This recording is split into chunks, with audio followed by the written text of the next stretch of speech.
Hi guys! Another day, another tutorial. So for today's video guys, mag-tutorial naman tayo ng gumamela. So kukuha lang kayo ng fuzzy wire, any color po, depende sa kulay ng gusto nyo.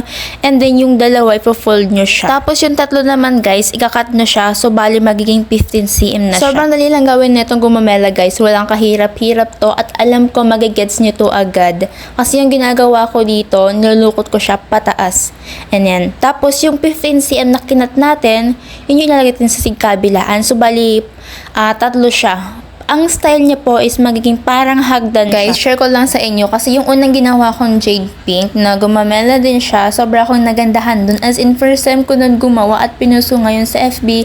Kaya naman ngayon, gumawa ako ng tutorial neto. Pero this time, dito ko sa YouTube ko ipopost. Actually guys, itong YouTube ko bago pa lang to at sana po supportahan niyo ako at isubscribe niyo po. So, bali yun guys. Tapos ko na siya ilagay lahat. Tapos ito nga, nilalak ko siya. And yung pag-lock niya po dito, make sure po na mahigpit siya para hindi siya matanggal. And ganito lang siya. Para mukhang style na flowers ba. Ayan. And then ayusin lang siya.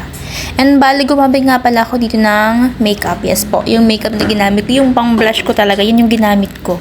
Para magmukha siyang tunay na flower. Nga pala guys, 5 petals po yung gagawin nyo dito para sa gumamela. At dahil tapos na tayo sa 5 petals guys, kuha naman kayo ng isa pang fuzzy wire. And then susunugin lang natin yan. Ayan. Ayusin lang natin yung gunting balbo niya para ayan, tapos kumuha ko ng stamen dito. Depende guys kung ilan yung gusto yung stamen, ha? Ayan, kinat ko lang din siya. Tapos naglagay ako ng glue and kinabit ko dyan. Guys, kapag malalagay kayo nitong stamen dito, mahabang pasensyang kailangan nyo. Kasi hindi siya madaling ilagay, oh. So, ayan, tapos ko na siyang gawin. And, iguglo ko naman siya, guys. Yung pagglue ko po dito sa gilid lang. And, hindi ko siya basta-basta binibitawan kasi baka siya matanggal or kumalas siya. Ayan. Ganyan lang siya. So, diba sobrang dali niya lang guys. And then yan sa gitna, naglagay lang ako ng glue. Yan. Tapos nilagay ko na. And tadan! Diba guys, sobrang dali niya lang gawin, diba? Walang kahirap-hirap. So, ikaw gawin mo na yan ngayon. Go! Oops! Wait lang guys. Hindi pa tayo nagkatapos dyan dahil gagawa pa tayo ng dahon para sa ating gumamela. Same din yung paggawa na itong dahon guys dun sa gumamela natin. So, kukuha kayo ng dalawang 30 cm. And then, yung dalawa din, kakat nyo siya. So, bali, maging 15 cm din siya. So, same process lang to guys. Dito sa petals, guys, yung paglukot nyo ng collagen na fuzzy wire, medyo habaan nyo siya. Hindi katulad nung sa gumamela niya. Kasi dahon tong ginagawa natin.